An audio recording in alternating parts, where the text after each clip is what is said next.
So I'm going to talk a little bit about harmonic motion here, simple harmonic motion, and I encourage you to read the page in the book that talks about harmonic motion, and I'm more or less just going to kind of paraphrase all of that.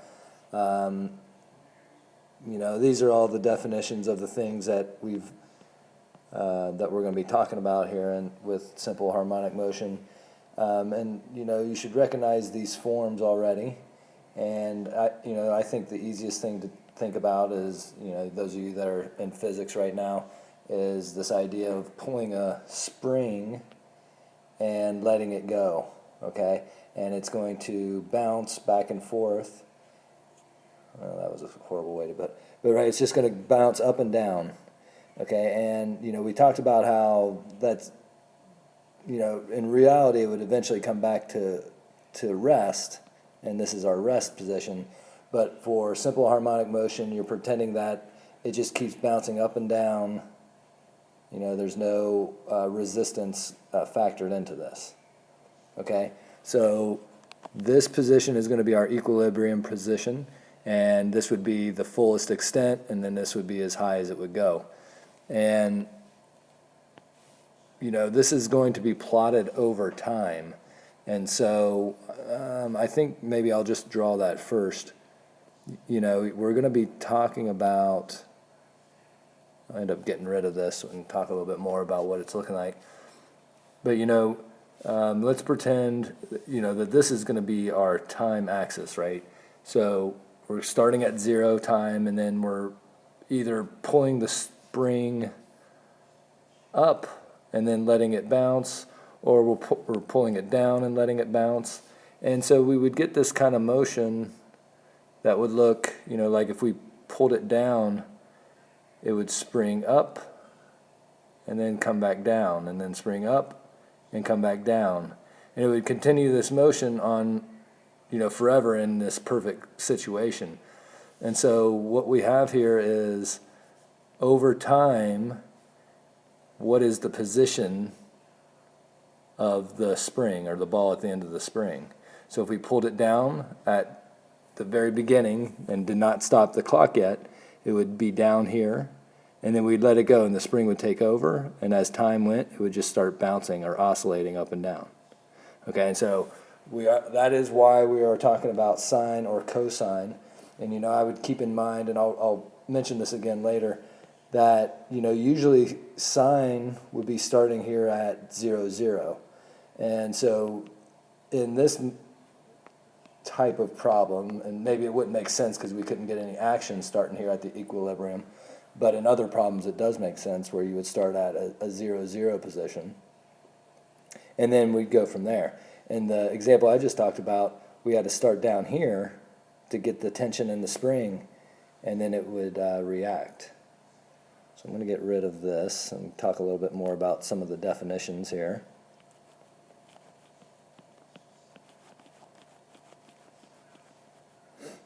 But you do want to keep in mind that we are going, this is not a stationary graph. It is moving with time, and that's going to be very important, and that's why we're dealing with sine and cosine. So again, this is going to be the equilibrium position here. Okay, and what you're going to see is that from this equilibrium position, right, we have a bottom or a furthest down and a furthest up. Okay, and so if you're thinking of the sine curve that I just talked about, then this is going to be our amplitude. Okay, and in physics they refer to it as displacement. Well, if you spell it like displacement. I don't even know if I know how to spell displacement. There we go. Okay, and so then the maximum displacement, I guess that would be your amplitude, would be the maximum displacement, but the displacement is just how far off the equilibrium position it is. So, if we're coming up like this, there is a displacement at all times, the maximum displacement in the negative direction and the maximum displacement in the positive direction. Okay? And so then we have these two other definitions that I want to talk about. But period means the same thing as it always did. So how long does it take for it to begin its repeating part? So like, if we started down here, the period is how long it takes until it's fully in the negative, the maximum negative displacement again. So that's, the period means the exact same thing. Where does it start repeating its motion? So if we started down here, it would be over here. Okay, and then the frequency is very related to the period, and you notice that they are, basically just reciprocals. And so frequency is based on a unit of time. So how far along this repeated motion does the, like in this case, does this spring get in 1 second, or in 1 minute, or in 1 hour, depending on what you're kind of looking at, or 1 millisecond, or any of that. So, they're very related, but frequency is how far it goes per unit of time, whatever you're looking at. And period is just how long does it take to begin the repetition. So I'm just going to use I'm going to use number 50 as an example of, applying the definitions that were on the last screen there. And I went ahead and graphed it so you could get a look at it. And notice the scale is pretty small here. I had to really shrink down the window to be able to fit this on. At first glance, it just looked like a really, thick red line going across. But if you notice the numbers in the equation there, then and after we go through these examples, that should make sense. But this is kind of the same thing as I was just describing. And again, it should make sense that we're talking about cosine because we're not at 0, 0 here, okay? It's like you pulled, maybe like it's like a yo-yo that starts and then you release it down and comes up and down and up and down and up and down, etc. Okay? So again, this is just something so that you can visualize it, because I do think it's very important that you understand that we are dealing on time when we're talking about this kind of stuff. And this is physics and calculus and all kinds of stuff is what we're really kind of dipping our toes into here. But just to answer the question here on 50, the maximum displacement, well, all the maximum displacement is referring to is how far off the equilibrium, okay? And, it's a nice thing to look at with this t-axis here, that the maximum displacement in the positive direction is 0.5, right? 1/2. And then when it extends down, the maximum displacement in the negative direction compared to the equilibrium is negative 0.5. And it just keeps oscillating between those two values. Okay, so to answer the question, and again, we're looking at number 50 here, the maximum displacement is 1/2, and they didn't give us any units, but 1/2 a foot if you want to think of it that way. Okay, and so then what is the frequency? Okay, so remember that the frequency is how far this thing travels per unit of time. Okay, or even like maybe even a better way to think of it is what part of the period does it cover in a unit of time? And they didn't give us any units, but we're just going to use the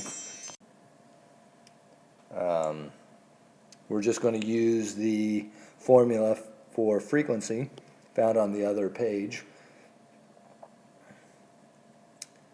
which was this. Okay, and this symbol here is the 20 pi. Oops.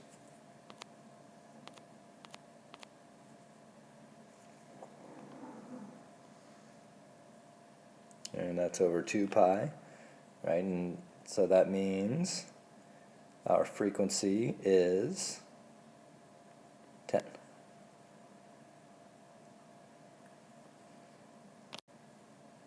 Okay, and remember what that means is that it repeated itself 10 times in our unit. And I guess I really didn't get a whole unit here down, but I got half a unit, so that'll be pretty good. So how often did it repeat itself? Well, it goes 1, 2, 3, 4, 5 and a half, so then, right, it repeats itself 10 times in 1 unit or 1 second. Or, you know, I just made up a second, but that's the whole idea of a frequency. So the final part of this is the least possible value of t for which d equals 0. Okay, so d is our function, and so, you know, they don't want anything in the negative time direction, but we're really looking for this value here. This is the least positive value of t, okay, where it's crossing the x-axis, where it's coming to the equilibrium state. Okay, so you know, we have all kinds of ones, but they want the least. And so we're going to set up a simple equation.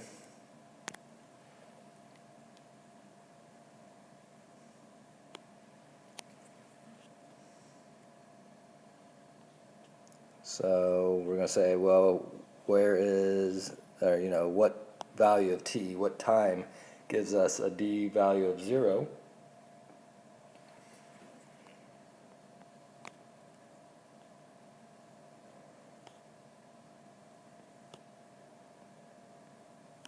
Okay, so I'm going to multiply by 2, and then of course we just have 0 equals cosine of 20 pi over t. I'm sorry, 20 pi t. And so now the way that you solve an equation like this is you kind of are thinking, you know, this is like kind of a side thought really, is you're saying to yourself, okay, so what value of cosine, what angle when I take the cosine of it gives me 0. Okay, so this is kind of like a unit circle question. So, you know, cosine is referring to the x values, and so then hopefully you would say, okay, that would be up at pi over 2. But again, like I said, this is just a side thought because we're not finding cosine of theta, we're finding cosine of 20 pi times t. So what we're going to do is say, well, all of this needs to equal pi over 2. Okay, so that's how you kind of do these kinds of problems. So you would say, okay, so 20 pi over t has to be pi over 2, right? Because that pi over 2 is what we would get for cosine of pi over 2 would be 0. All right, so now all we're going to do is solve for t here. So we're going to divide both sides by 20 pi. And so then t equals pi over 2 times 1 over 20 pi. And so then that would be 1 over 40. Okay, so in 1/40th of our unit, like we're pretending it's a second, it would be the first time it gets to, you know, what I keep referring to as the equilibrium position. Okay, and, you know, if you're looking back at this graph, you know, it happens pretty quick. If we're already, you know, 1/10 is already one full cycle. Okay, so that's like a working definition of that previous screen. So what I'm going to do actually 54 and 56 here, so that you can see the difference of using sine or cosine. And it all has to do, you know, your decision really should come from what your starting position is when t is 0, right, before you even start the clock. If you're at your equilibrium position, right, the displacement is 0, then you would want to use sine. Okay?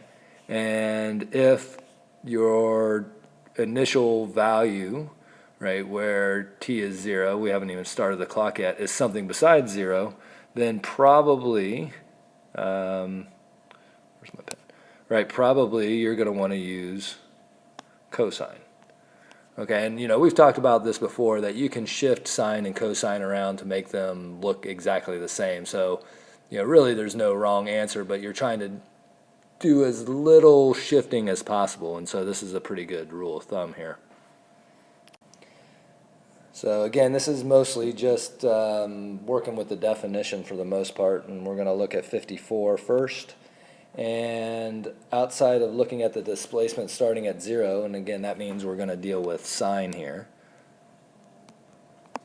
Okay, the other thing that you should notice right off the bat is that the amplitude,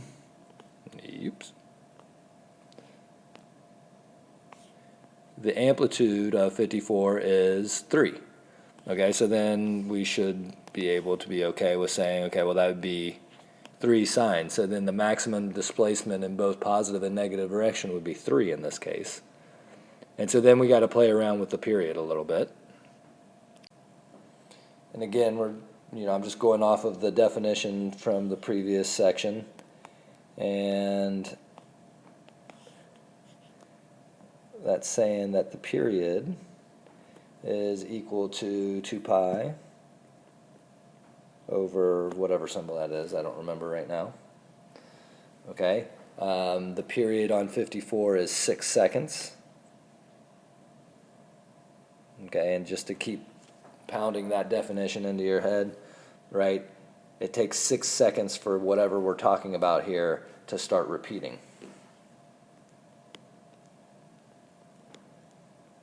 Okay, so we're going to multiply by this funny w, and 2 pi,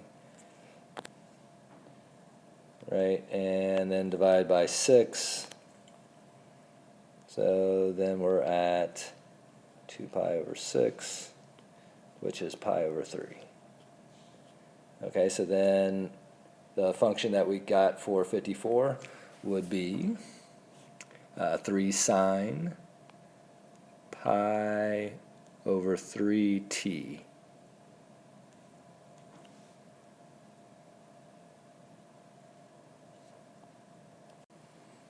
Okay, so for 56, we're going to use cosine, and again, the reason we are using that is because we're not starting at an equilibrium position of 0.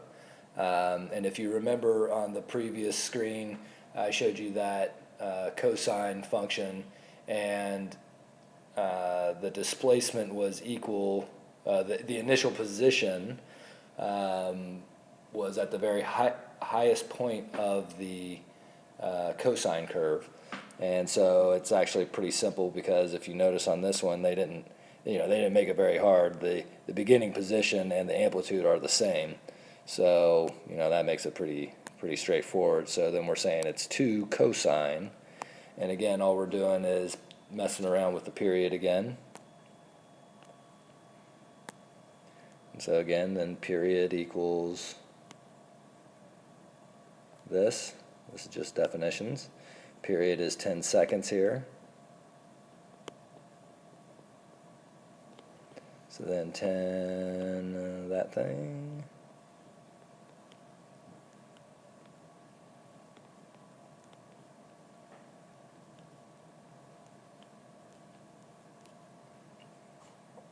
And so then what we're saying for 56 is that it would be 2 cosine pi over 5t.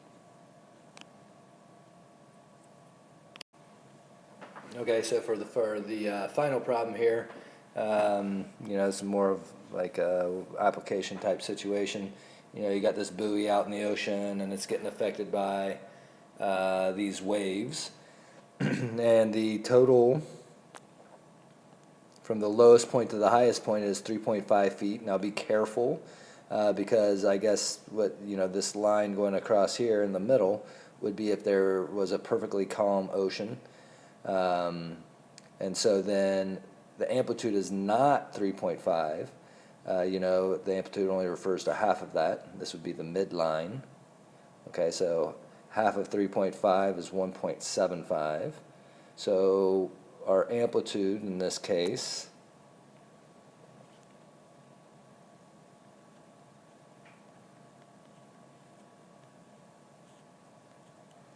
is 3.5 divided in half.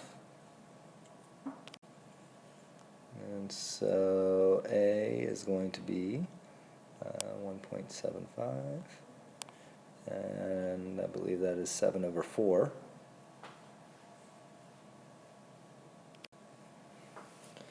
Okay, and then the next thing I'm going to take a look at here is this idea that I think it says it starts at its high point here somewhere. Well, okay, so it just says that it returns to its high point every 10 seconds. So, so if we're starting at anywhere other than this midline here, this equilibrium position, right here, I got it here, right, then we're really going to use cosine. Okay, so it goes from a high point to a high point in every 10 seconds. And so just be careful on which formula you should be thinking about here. That is referring to not frequency, because we're dealing with 10 seconds. So that would be dealing with period. Okay, so make sure you're grabbing the correct equation. So period, oops. Right, so period equals this again, right? It's just like the other problem we just did. So 10 seconds, and it's actually exactly like the other problem we just did.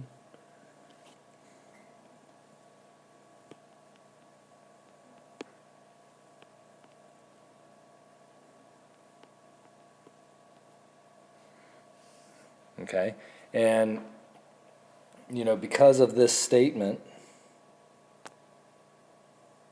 that they're saying it returns to its high point every 10 seconds, that's implying that we're starting up top, and so then we should be using the cosine again. And I'll write it here. So then the function that is going to be represented by this situation, or is going to be 7/4, that 1.75 cosine of pi over 5t. So none of this stuff is that bad once you get the definitions taken care of. Go ahead and take a look at these problems. Please ask some questions if you got them.